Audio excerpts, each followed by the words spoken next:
Bismillahirrahmanirrahim. Alhamdulillahi rabbil alamin wa bihi nasta'inu ala umuri dunya waddin. Wa sallallahu wa sallama ala sayyidina Muhammadin wa ala alihi wa sahbihi ajma'in. Wa la hawla wa la quwwata illa billahil aliyyil azim. Amma ba'd. Qala al-Imam Sya'rani radhiyallahu ta'ala anhu wa nafa'ana Allahu bi'ulumihi fid dharain amin. Ila an qala radhiyallahu ta'ala anhu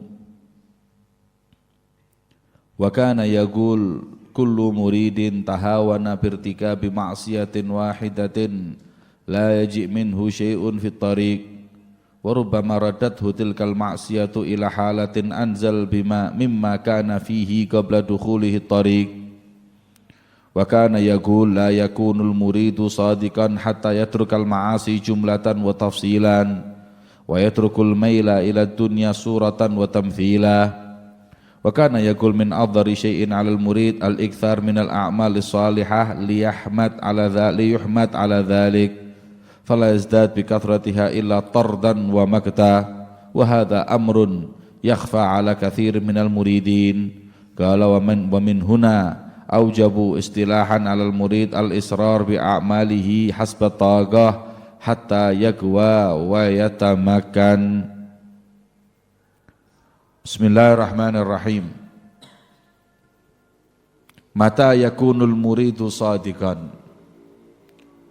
Kapan seorang murid dikatakan bersungguh-sungguh dalam mendekatkan diri mereka kepada Allah? Al-Imam Sya'rani beliau berkata bahwa sesungguhnya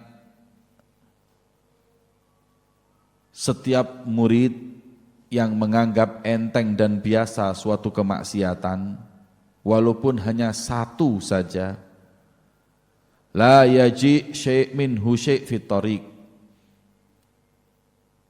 maka dia tidak akan mendapat apapun dalam berthariqah mendekatkan diri kepada Allah Subhanahu wa ta'ala.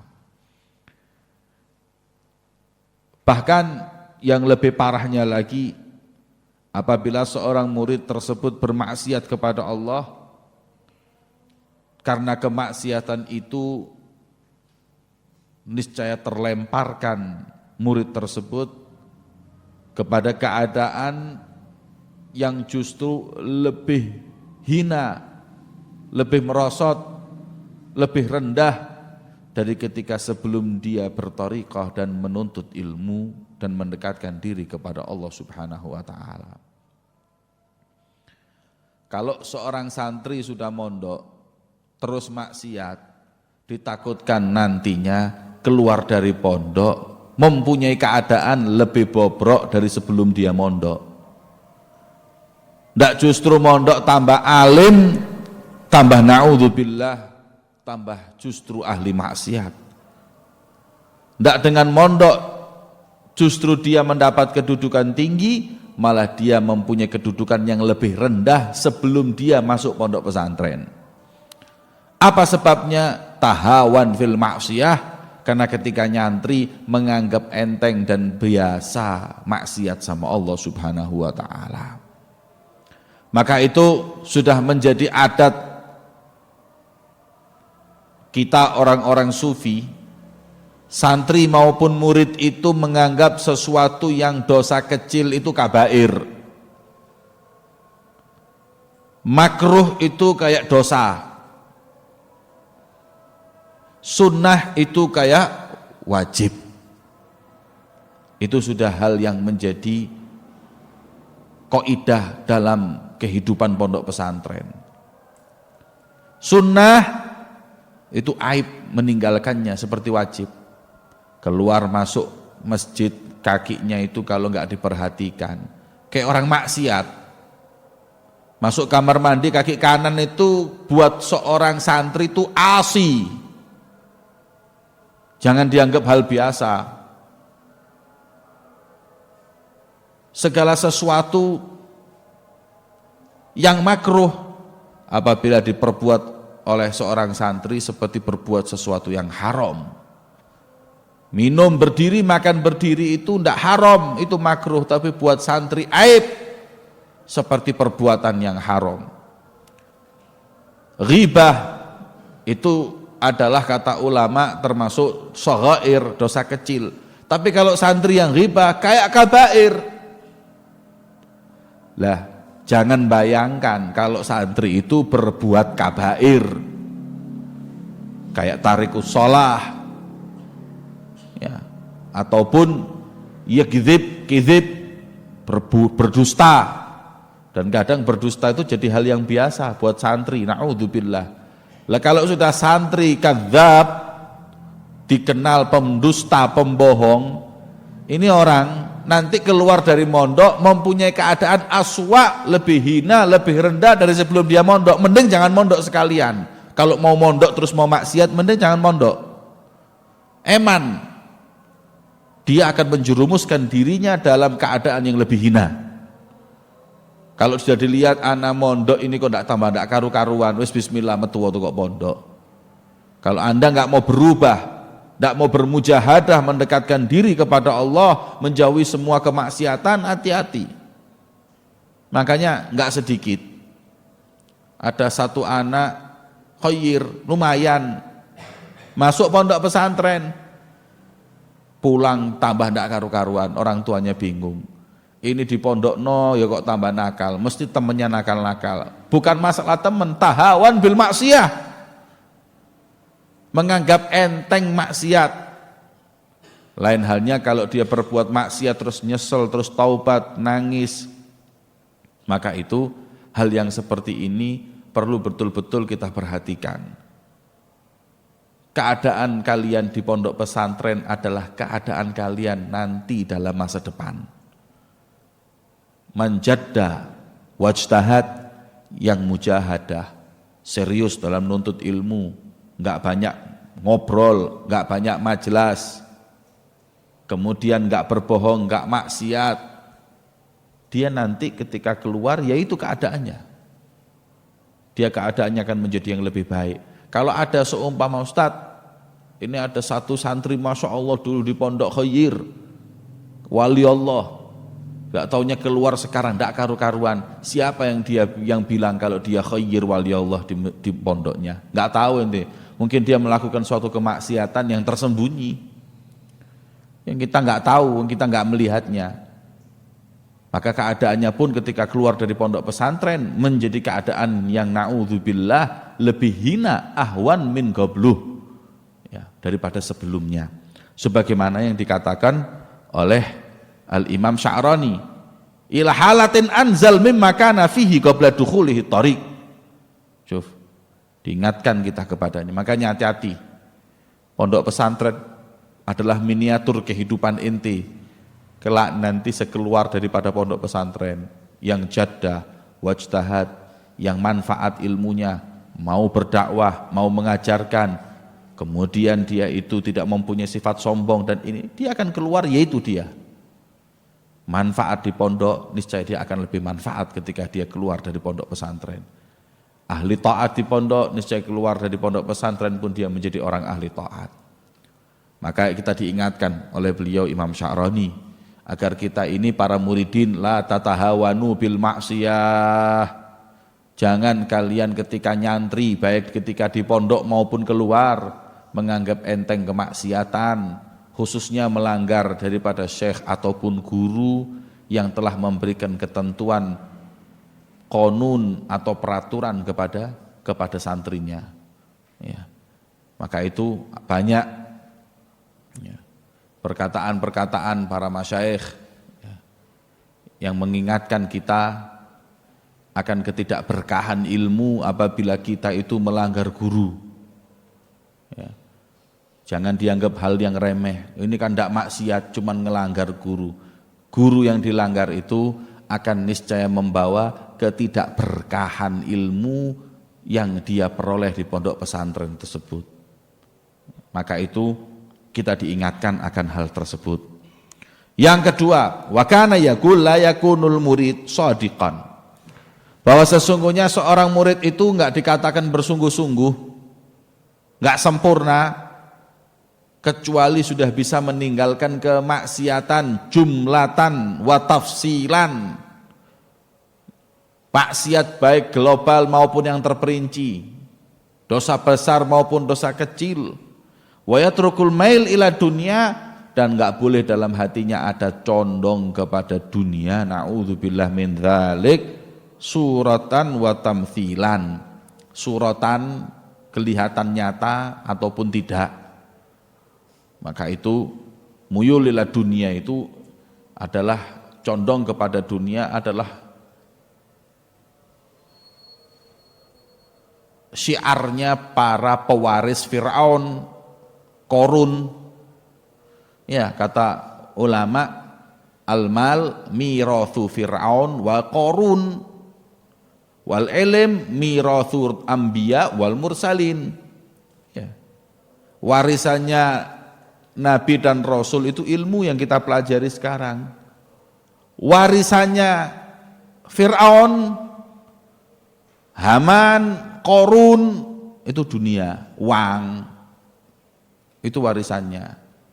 Lah, yang lucu, pengemban warisan Rasul dan Nabi tunduk dengan pengemban risalah atau pengemban daripada warisan Fir'aun dan Korun. Siapa? Lucu. Ya.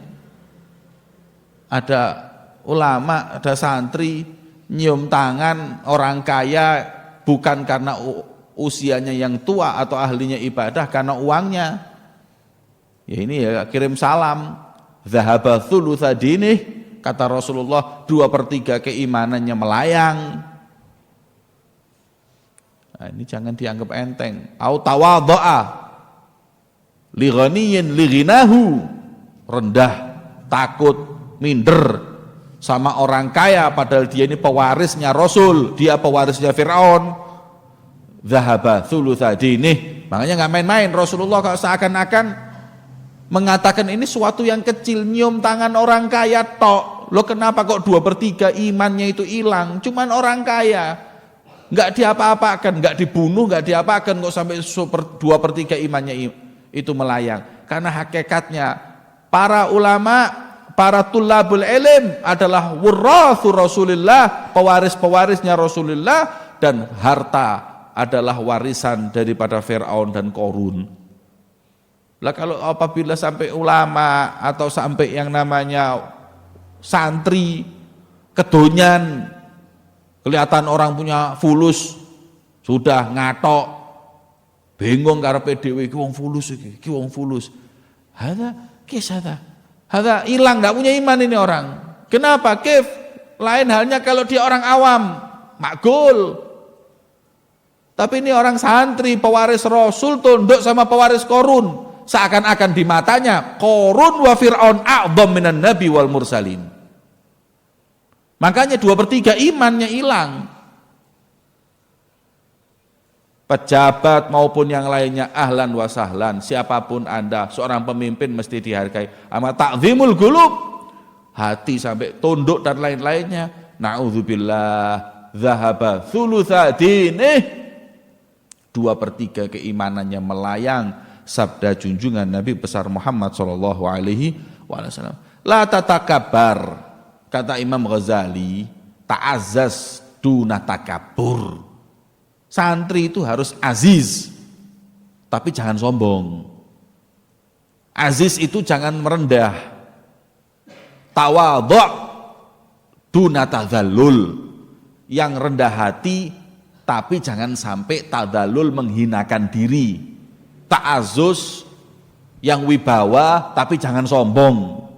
Ini kaidah ini kata Imam Ghazali. Santri itu ta'azzaz duna takabbur wa tawadhu' duna tadzallul. Makanya sesuatu itu khairul umur awsatiha. Ta'azzaz yang wibawa sama orang kaya, sama pejabat, sama semua, ta'azzaz yang wibawa, tapi duna takabbur, jangan sombong. Dan sebaliknya tawadhu', rendah hati dengan siapapun, tawadhu' dengan siapapun, tapi jangan tadzallul. Ya, kayak tawadhu' dengan seseorang ahli dunia, enggak apa-apa, tapi terus jangan dia disuruh duduk di kursi sampai duduk di bawah, ada tadzallul. Di mata orang jatuh. Ya, maka daripada itu kita diingatkan untuk para santri jangan ada muyul ila dunia wa ila ahliha. Condong kepada dunia maupun condong kepada ahli dunia. Na'udzubillah min dzalik. Wa kana yaqul min adharri syai'in 'alal murid al-iktsar minal a'mal as-salihah li yuhmad 'ala dzalik fala yazdad bi kathratiha ila tardan wa maktan. Dan paling bahayanya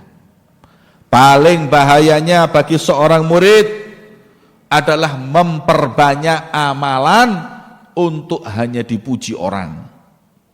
Maka semakin banyak amalan yang dia lakukan justru semakin menjauhkan dia dari Allah. Semakin dia banyak berbuat, semakin pula dia semakin diusir dari rahmat Allah Subhanahu wa taala dan semakin dibenci oleh Allah. Semakin banyak amalnya, semakin benci Allah. Ini repot. Tambah amal ibadahnya, tambah kebenciannya, tambah diusir. Selama amalan itu diperbuat bukan karena Allah. Makanya Al-Imam Al-Fudail bin Iyad rahimahullah, beliau pernah punya seorang murid. Murid ini Masya Allah, ahli ibadah, ahli taat. Qiyamul lail tidak pernah ninggal. Masya Allah sudah madhar min madhahiril khair fil murid. Suatu saat meninggal dunia ketika sakratul maut dituntun oleh Imam Fudail bin Iyad untuk kalimat tauhid la ilaha illallah. Ditalqin la ilaha illallah, tapi lisannya muqaffal, lisannya terkunci, nggak bisa ngomong. Gagep. La ilaha illallah, la ilaha illa an mata ala su'il khatimah. Baka Imam Fudail bin Iyad nangis, mati su'ul khatimah, nangis. Min kathratil buka hatta ghalaba alaihi naum. Saking banyaknya nangis, matanya bendol, ketiduran. Setelah tidur,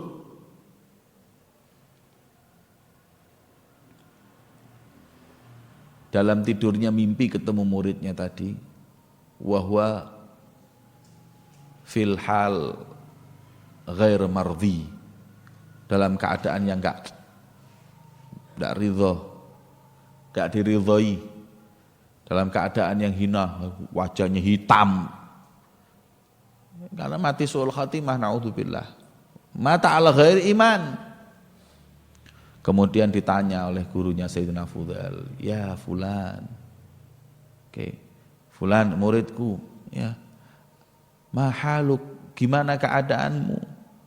Wa kaifa mutta ala su'il khatimah? Wa anta kadza wa anta kadza wa anta kadza, disebutkan ini ente kayak gini, ente kayak gini, ente kayak gini. Kemudian dijawab, na'am. Sebab matinya aku ala su'ul khatimah karena dua hal. Yang pertama, bahwa saya ini dapat resep dari seorang Yahudi, katanya kalau mau hidup sehat tiap tahun harus minum 1 botol minuman keras. Setahun tok sekali. Jadi nggak pernah minum, cuman botol, katanya kalau alkohol itu diminum buat kesehatan bagus. Saya minum cuman setahun sekali, ala roksi sanah. Kullu roksi sanah, syaribtu khamran, na'udzubillah, ana minum khamr. Faghdiballahu min dzalik. Pertama itu yang buat Allah itu marah. Kemudian beliau Imam Sya'rani menjawab, Imam Fudail bin Iyad beliau berkata, la haula wala quwata illa billah, hadza halu man syaribal khamra litadawi, fa kaifa biman syaribal khamra lillahwi.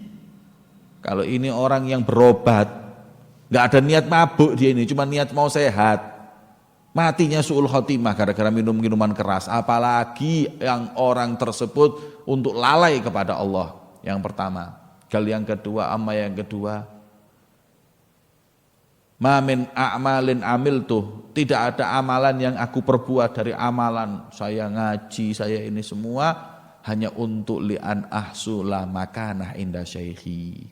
Saya bukan karena Allah, saya cuma ingin mendapat tempat di guru saya, wali atanafas bihi ghairi, dan saya cuma mau saingan sama teman-teman yang lain. Ini loh saya paling dekat sama Ustadz.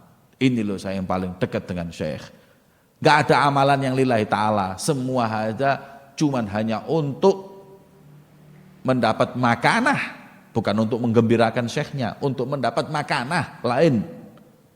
Kalau mau menggembirakan Syekhnya masih mending. Karena Syekhnya senang berarti Rasul senang. Rasul senang Allah ridho. Tapi ini bukan untuk menggembirakan Syekh, li'an yahsul al-makanah, supaya dapat tempat di sebelah gurunya, supaya jadi kentangan kanan gurunya. Untuk itu semua saya lakukan ini, hingga akhirnya Allah ghadiba minni famutu ala ghair husnul khatimah au mutu ala su'ul khatimah na'udzubillah min dzalik. Ini yang kedua, hadza syahid. Dikatakan di sini hati-hati. Jangan kau berbuat selain untuk Allah. Kalau kau berbuat dalam amal solehmu hanya karena untuk manusia, untuk dapat pujian atau makanah, ketahuilah fala yazdad bi kathratiha ila tardan wa maktan. Semakin kau diusir dari Allah, semakin kau jauh dari Allah. Wa hadza amrun yakhfa ala katsir minal muridin. Hal ini banyak yang tersembunyi, hal ini banyak yang enggak diketahui oleh para santri. Jadi dia menganggap amal-amalnya yang dia perbuat ini Masya Allah, padahal gak ada isinya. Karena bukan karena Allah mereka berbuat. Ya. Qala wa min huna aujabu istilahan ala murid al-israr bi a'mali. Makanya itu istilah para ahli tasawuf untuk para santrinya, jangan nonjol dalam beribadah. Sir, qiyamul lail ataupun yang lainnya, puasa dan lain-lain, jangan ada yang tahu. Sirron, perbanyak untuk amalan yang tersembunyi, hasbat taqah, semampumu dalam menyembunyikannya, hatta yakwa wa yatamakan, sampai betul-betul kau merasa ini semua karena Allah, betul-betul kau yakini kalau ini perbuatan bukan karena manusia, baru ijhar. Sekarang tunjukkan orang tidak apa-apa, karena ente nggak ada sedikit pun perasaan untuk manusia dalam hal itu semua. Maka itu ini adalah jalan untuk seorang murid yang shadiq mendekatkan diri kepada Allah Subhanahu wa taala. Kalau kita mau menjadi murid yang shadiq, 3 hal tadi kita betul-betul pahami. Jangan maksiat. Khususnya di pondok pesantren, intabih, hati-hati, jangan main-main. Al-mahal mahalul khair. Kata ulama, Al-Habib Masyhur pernah berkata, di tempat yang di situ adalah turunnya rahmat wa nafahat, kayak masjid, pondok pesantren, ente maksiat, itu dosanya double. Ghibah di masjid sama di tempat malahi, di tempat maksiat, itu jauh dosanya lebih besar. Ente ghibah di masjid. Kalau mau ghibah jelas sama haramnya di tempat, jangan di situ tempat khair. Pondok pesantren tempat nuntut ilmu, tempat ini dipakai tukaran. Kalau mau tukaran itu situ loh, ada arena buat berantem, buat tinju. Itu tempatnya berantem. Tapi kalau tempat pondok pesantren dibuat berantem, hadza dzambuhu a'dzam.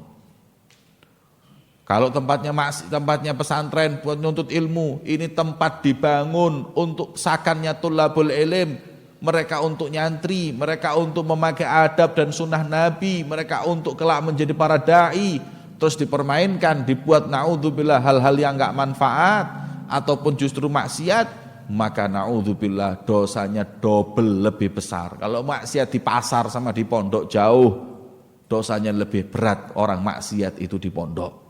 Jadi jangan bangga tinggal di pondok, nanti dulu.